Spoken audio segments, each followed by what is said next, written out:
Good morning students, मैं पीयूष शर्मा। आज की क्लास में हम बात करेंगे एनसीईआरटी क्लास 9th।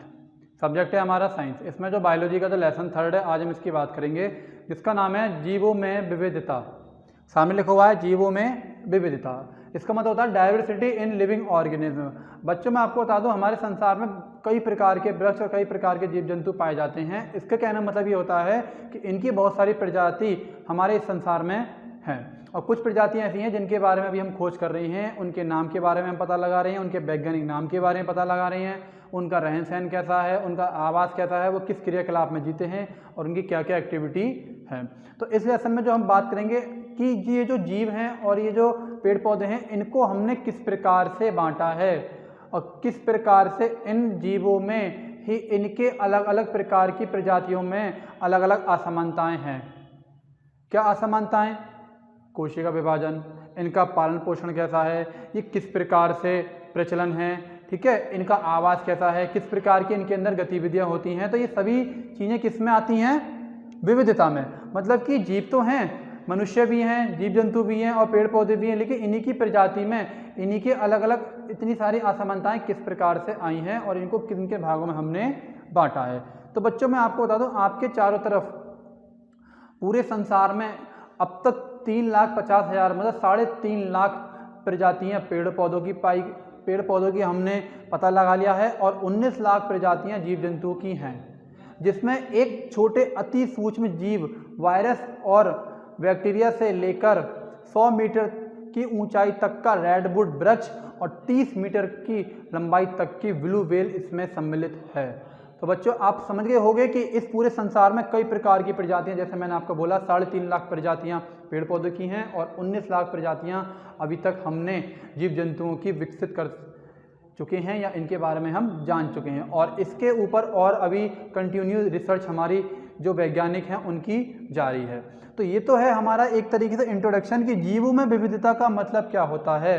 कि अगर मैं मनुष्य की बात करूं और जीव जंतुओं में कई प्रकार के जानवरों की बात करूं, रेंगने वाले सरीसृप की बात करूं या जल में और स्थल पर रहने वाले उभयचर की बात करूं, तो बेटा वो भी अलग अलग होते हैं।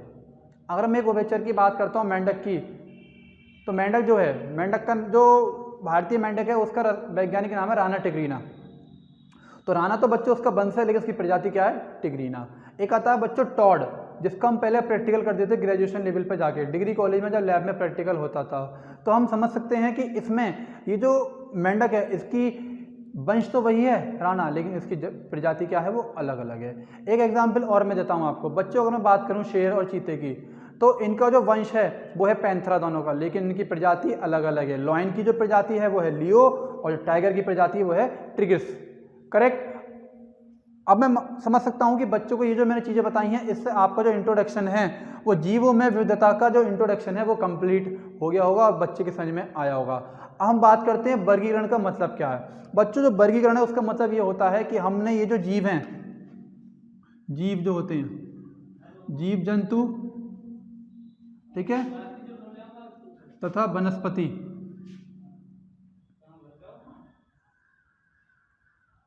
जीव जंतु तथा पेड़ पौधों, पेड़ पौधों को जो हमने वर्गीकृत किया, इनको जो वर्गीकृत करने पे हमें क्या चीज़ें चाहिए थी जो हमने इनको वर्गीकृत किया। तो सबसे पहले मैं आपको बताऊं इनकी पहचान, जीव जंतु की पहचान, पेड़ पौधों की पहचान, इनको नया नाम देना, इनको इनके अनुसार इनमें क्या वंश है। जैसे मैंने आपको बताया कि मेंढक का वंश राणा, लेकिन प्रजाति उनकी अलग अलग है।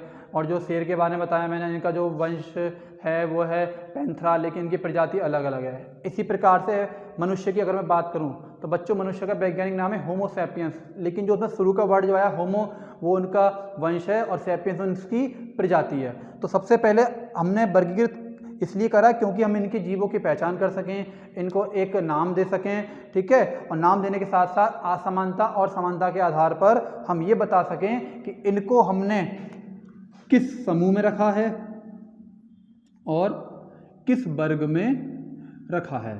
और समूह और वर्ग में रखने के लिए भी हमारी बच्चों बहुत सारे आधार थे, ठीक है। अब मैं आपको बताऊं कि इनके आधार क्या क्या थे। यहाँ पे अगर मैं लिखूं कि वर्गीकरण का आधार, क्या लिखा मैंने? वर्गीकरण का आधार मतलब बेस ऑफ क्लासिफिकेशन,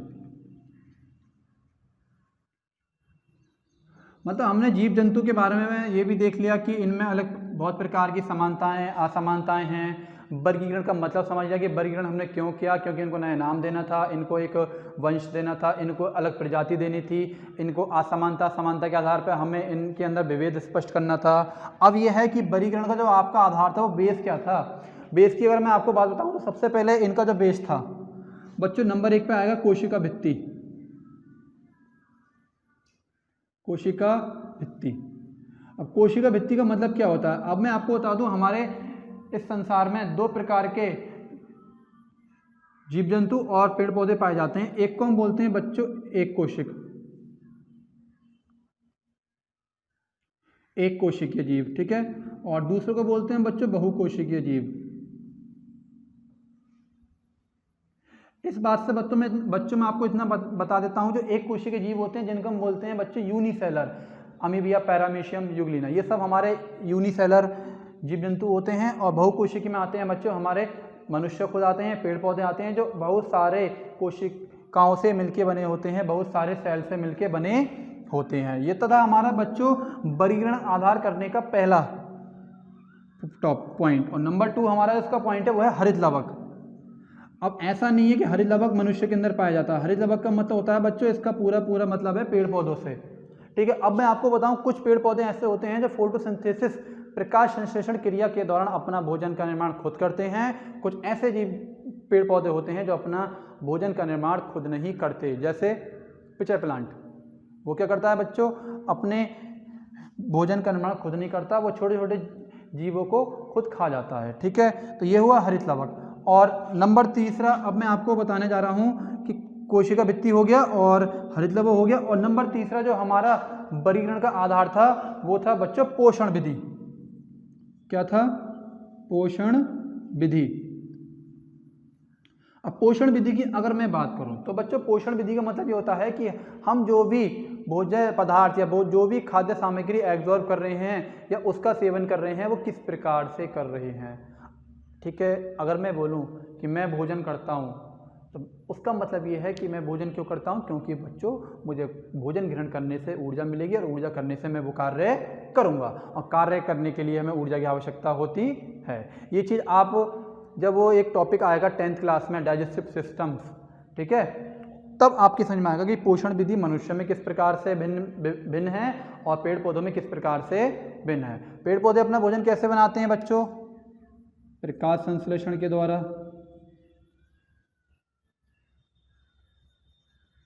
ठीक। और मनुष्य प्रकाश संश्लेषण के द्वारा थोड़ी बनाते हैं। अब पोषण में क्या होता है कि जो पेड़ पौधे हैं वो अपना भोजन खुद बनाते हैं और मनुष्य पेड़ पौधों पे और जीव जंतुओं पर निर्भर रहते हैं। इसके बाद जो हमारा नंबर 4 था वो था प्रचलन। अब प्रचलन का मतलब क्या होता है? ये भी एक वर्गीकरण का आधार था। प्रचलन का मतलब ये है कि आपने देखा है कि जो पेड़ पौधे और जो वृक्ष होते हैं वो एक स्थान से दूसरे स्थान पर चलते हैं या वो गतिमान होते हैं? नहीं, वो स्थिर होते हैं। लेकिन मनुष्य एक स्थान से दूसरे स्थान पे जा सकता है। इस चीज़ को हम क्या कह सकते हैं कि प्रचलन का भी एक बहुत ही मेजर क्या था, एक पॉइंट था जिसके द्वारा हमने जीव जंतुओं को वर्गीकृत किया। उसके बाद आता है बच्चों सबसे लास्ट है वृद्धि। क्या आता है? वृद्धि। अब मैं आपको से एक चीज़ पूछता हूँ, क्या मनुष्य में निरंतर वृद्धि होती रहती है? नहीं, एक निश्चित समय पर आकर मनुष्य के अंदर वृद्धि रुक जाती है और जो पेड़ पौधे हैं उनमें अनियमित वृद्धि होती रहती है। तो ये भी एक बहुत बड़ा कारण था और बहुत बड़ा एक टॉपिक था, एक मतलब कि आधार था जिससे हमने इन सारे पेड़ पौधों को और जीव जंतुओं को अलग अलग प्रकार से वर्गीकरण किया। अब हमने इनके बारे में ये तो जान लिया कि इनके मेजर बेसिक क्या थे। अब हम ये जानेंगे कि पेड़ पौधों को जब हमने अलग अलग प्रकार से बांटा तो उनको किस किस समूह में रखा और किस किस वर्ग में रखा। आइए देखते हैं कि इसके बारे में आगे बात करेंगे।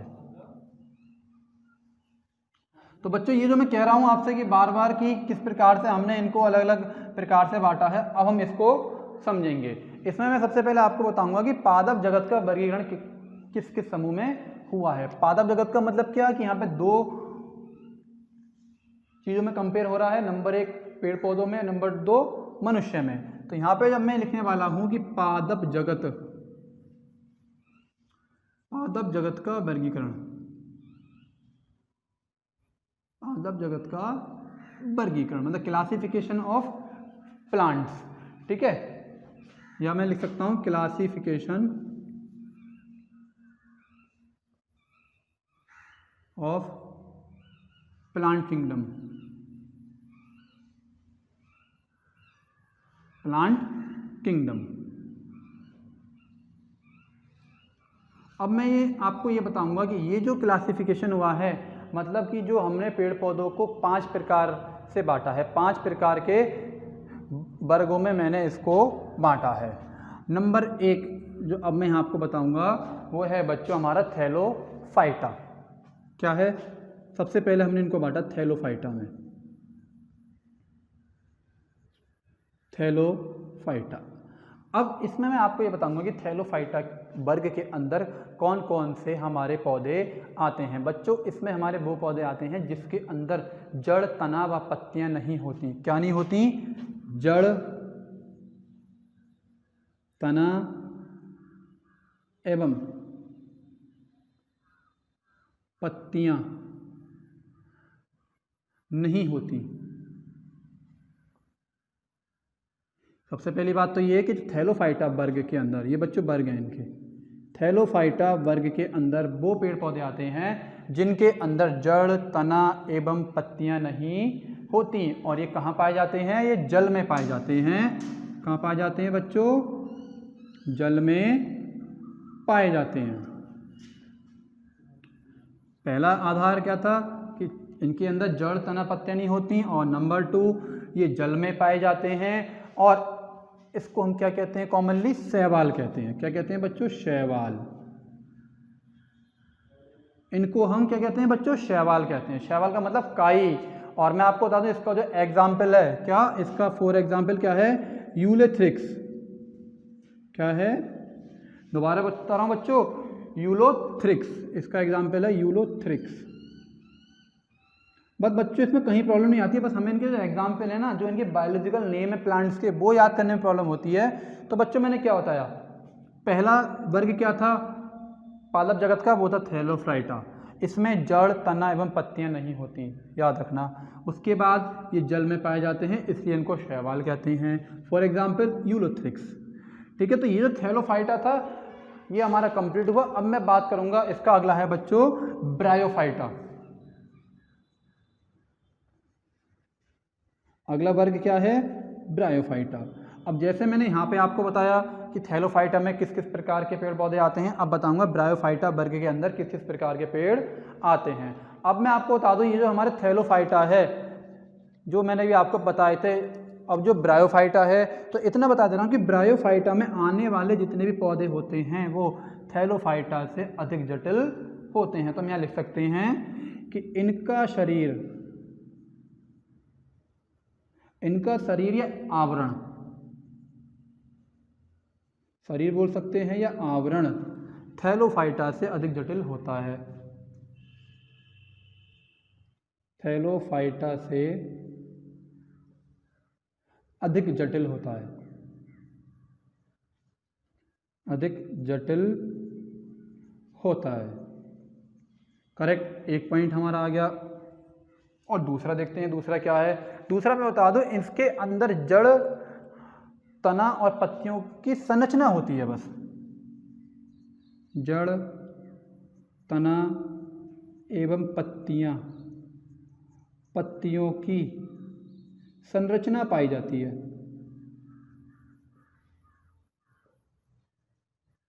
संरचना पाई जाती है। करेक्ट, ये हमारे समझ में आ गया कि संरचना पाई जाती है। और जो जड़ें हैं, जड़, इनका बच्चों खाली क्या होता है? इनका मूल आभास होता है। मूल आभास का मतलब क्या है? खाली हम इमेजिन कर सकते हैं कि हाँ जड़ है, लेकिन एक प्रॉपर तरीके से टैप रूट या फाइबर रूट की तरह इसमें जड़ नहीं पाई जाती। अब मैं आपको बताऊं, ये जो ब्रायोफाइटा है ये पादप जगत का क्या कहलाता है? उभयचर कहलाता है। क्या कहलाता है? नंबर तीसरा पॉइंट, ये पादप जगत का, प्लांट किंगडम का क्या कहलाता है? उभयचर कहलाता है। ये बच्चों उभयचर कहलाता है। उभयचर का मतलब क्या है कि इस वर्ग में आने वाले जो पौधे होते हैं वो जल और स्थल दोनों पे रह सकते हैं। तो वो अभी मैंने आपको क्या बताया, पहला बताया था आपको बच्चों, यहाँ पे लिखा है थैलोफाइटा बताया था, फिर मैंने ब्रायोफाइटा बताया है। अब मैं आपको इसका तीसरा प्रकार बताऊंगा, मतलब तीसरा वर्ग बताऊंगा, जिसको हम बोलते हैं थैलोफाइटा हो गया आपका, ब्रायोफाइटा हो गया, अब आएगा आपका टेरिडोफाइटा। तो बच्चों ये तीनों जो हैं ये तीनों कॉमन होती हैं, बस में हल्का हल्का सा फर्क होता है। नंबर तीसरा हमारा आ गया टेरिडोफाइटा। टेरिडोफाइटा। अब ये देखेंगे ये जो टेरिडोफाइटा है इसमें किस किस प्रकार के हमारे पेड़ पौधे आते हैं। सबसे पहले मैं आपको बताऊं, इस वर्ग में आने वाले जितने भी पौधे होते हैं उनके अंदर जड़, तना, पत्ती ये स्पष्ट होते हैं। स्पष्ट का मतलब है कि ये वास्तव में होते हैं। क्या बोला मैंने? इनमें जड़, तना एवं पत्ती स्पष्ट रूप से होते हैं, स्पष्ट रूप से होती हैं। तो बच्चों मैंने क्या क्या बताया, इसके अंदर जड़, तना एवं पत्ती स्पष्ट रूप से होते हैं। और इसके अंदर क्या होता है, जब बच्चों में हमने आपको बता दिया कि जड़ भी है और पत्तियां भी हैं, तो जो मैंने आपको पिछली क्लास में पढ़ाया था टिश्यूज़ के बारे में, तो कौन सा होगा, जाइलम फ्लोएम इनके अंदर डेफिनेटली होंगे। तो क्या बोल सकता हूँ, इसके अंदर जाइलम एवं फ्लोएम, ठीक है, जाइलम और फ्लोएम उपस्थित होते हैं। और जब जाइलम फ्लोएम उपस्थित हैं तो किस लिए हैं ये, तो इसके अंदर प्रकाश संश्लेषण की क्रिया भी होगी। ठीक है, हम यहाँ लिख सकते हैं कि इनके अंदर क्या होता है बच्चों, प्रकाश संश्लेषण की क्रिया भी निरंतर चलती रहती है। तो हमें तीन चीज़ें पता लगा कि इनके अंदर जड़, तना, पत्ती स्पष्ट रूप से होती हैं और जाइलम और फ्लोएम भी इसमें उपस्थित होते हैं और प्रकाश संश्लेषण क्रिया भी इसमें होती है। और एक चीज़ और है इसमें कॉमन बोल सकते हैं, या हम बोल सकते हैं कि नोट करने की चीज़ है कि इसके अंदर फल, फूल और बीज नहीं बनते। फल, फूल एवं बीज नहीं बनते। अब मैं आपको इसका एग्जाम्पल बता दूं बच्चों, इसका एग्जाम्पल है फर्न। क्या है इसका एग्जाम्पल, फर्न। ठीक है, ये हो गया हमारा टेरिडोफाइटा। अब जो आएगा हमारा वो अगला जो वर्ग आएगा वो आएगा बच्चों जिम्नोस्पर्म। कौन सा आएगा, जिम्नोस्पर्म। ये हमारे तीन हो गए। हमारा फोर्थ जो वर्ग है वो है बच्चों हमारा जिम्नोस्पर्म। इसके बाद हमारा लास्ट आ जाएगा एंजियोस्पर्म। यह है बच्चों हमारा जिम्नोस्पर्म। अब हम ये देखेंगे जिम्नोस्पर्म में क्या होता है बच्चों। इस वर्ग के अंदर बहुवर्षीय सदाबहार वृक्ष आते हैं। कैसे आते हैं, बहुवर्षीय का मतलब कि जिनकी उम्र बहुत होती है, जो 20-20 साल 30-30 साल रहते हैं। बहुवर्षीय तथा सदाबहार वृक्ष इस वर्ग के अंदर आते हैं। बहुवर्षीय तथा सदाबहार वृक्ष आते हैं। ठीक, सबसे पहला पॉइंट हमें यह मिला कि जिम्नोस्पर्म के अंदर बहुवर्षीय तथा सदाबहार वृक्ष आते हैं और इनके अंदर जड़, तना, फल, फूल, पत्ती पूर्ण रूप से विकसित होते हैं। क्या होता है इसके अंदर, जड़, तना एवं पत्ती पूर्ण रूप से विकसित होते हैं, पूर्ण रूप से विकसित होते हैं। करेक्ट। अब देखते हैं ये पूर्ण रूप से विकसित होते हैं, हमें दो चीज़ पता लगी कि ये बहुवर्षीय होते हैं, सदाबहार वृक्ष होते हैं, जड़ तथा पत्ती पूर्ण रूप से इसमें विकसित होते हैं और ये नगनबीजी पौधे होते हैं। इसका मतलब मैं आपको समझाऊंगा, ये नगनबीजी पौधे होते हैं। नगनबीजी पौधे का मतलब क्या है, इसमें फूल तो आता है और क्या आता है बच्चों, बीज आता है। लेकिन मैं आपको बता दूं, आपने कुछ ऐसे वृक्ष देखे होंगे कि जिनका जो बीज है वो फल के अंदर होता है, लेकिन इसका बीज कहाँ होता है बच्चों, फूल के अंदर होता है। इसलिए इसके ऊपर कोई आवरण नहीं होता, इसलिए हम इनको क्या बोलते हैं, ये एक प्रकार के नगनबीजी पौधे हमारे होते हैं। अब इसमें हमने क्या बताया, बहुवर्षीय बताया, सदाबहार वृक्ष बताया कि ये इसके अंदर ये वाले वृक्ष आते हैं इस वर्ग के अंदर। हमने बताया कि जड़, तना एवं पत्ती पूर्ण रूप से विकसित होते हैं जिम्नोस्पर्म के अंदर। और क्या बताया, ये नगनबीजी पौधे होते हैं क्योंकि इनमें फल नहीं बनते। ये बात हम आगे लिखेंगे, क्योंकि इनमें फल नहीं बनते। अगर बच्चे उसमें फल बनते तो आम की तरह इसका जो बीज होता है वो गुठली जो होती है ना अंदर होती है, उस प्रकार से होता है, क्योंकि इनमें फल नहीं बनते। अब मैं इसका आपको एग्जाम्पल बताऊँ। इसका एग्जाम्पल है बच्चों साइकस, और जहाँ मैं वीडियो बना रहा हूँ बच्चों उस जगह भी साइकस लगा हुआ है। क्या है ये, इसका एग्जाम्पल साइकस। तो ये हमारा जिम्नोस्पर्म कंप्लीट हुआ। अब हमारा लास्ट आता है बच्चों एंजियोस्पर्म। तो अब आप इतना भी समझ गए होंगे कि पादप जगत को हमने कितने प्रकार में बांटा बच्चों, 5 वर्गों में बांट दिया। और हमारा लास्ट कौन सा आ गया, नंबर 5। हमने भी कौन सा पढ़ा था, जिम्नोस्पर्म। हमारा आ गया बच्चों एंजियोस्पर्म। एंजियोस्पर्म। अब ये जो एंजियोस्पर्म है ये हूबहू जिम्नोस्पर्म के ही तरह है, बस कुछ हल्की सी समानता और असमानता का इसमें कारण आया है। अब मैं बता रहा हूँ, इसके अंदर बच्चों 1 वर्षीय, 2 वर्षीय और बहुवर्षीय पौधे आते हैं।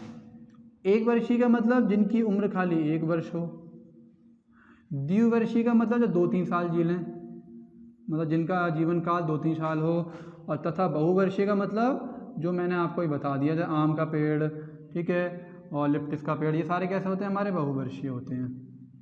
ठीक है, इसके अंदर 1 वर्षीय, द्विवर्षीय और बहुवर्षीय पौधे आते हैं, और इनमें जड़, पत्ती, तना ये सब कुछ पूर्ण रूप से विकसित होता है, जो हमारा जिम्नोस्पर्म में भी था।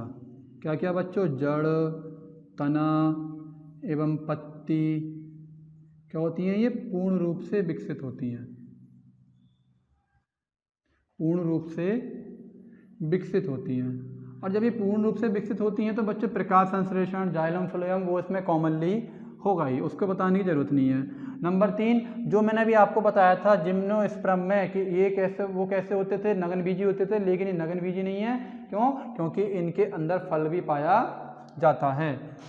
इसको हम एक और बोलते हैं, इसको बोलते हैं बच्चों पुष्पी पादप भी कहते हैं, क्योंकि इन पौधों के अंदर, इन पेड़ों के अंदर जो एंजियोस्पर्म वर्ग में आते हैं उनके अंदर फूल के साथ साथ, बीज के साथ साथ फल भी होता है, और इसको हम क्या बोलते हैं, एक तरीके से पुष्पी पादप भी कहते हैं। तो बच्चों जो आज मैंने आपको बताया था कि पादप जगत के बारे में, जीवों में विविधता के बारे में, वर्गीकरण क्यों हुआ, क्या क्या आधार थे वर्गीकरण के, और जो आज मैंने आपको बताया है कि जो प्लांट किंगडम, मतलब कि हमने पेड़ पौधों को 5 प्रकार के वर्गों में बांटा। नंबर 1 थैलोफाइटा, टेरिडोफाइटा, ब्रायोफाइटा, ठीक है। फिर मैंने आपको बताया कि जिम्नोस्पर्म और एंजियोस्पर्म, ये 5 प्रकार के वर्ग के बारे में मैंने आपको बताया था। अब जो नेक्स्ट वीडियो जब मैं आपको लेकर आऊँगा उसमें आपको बताऊँगा कि मनुष्य को और जीव जंतुओं को हमने कितने वर्गों में बांटा है। तो थैंक यू सो मच। अब हम आपको आगे बात करेंगे पार्ट 2 में, ठीक है।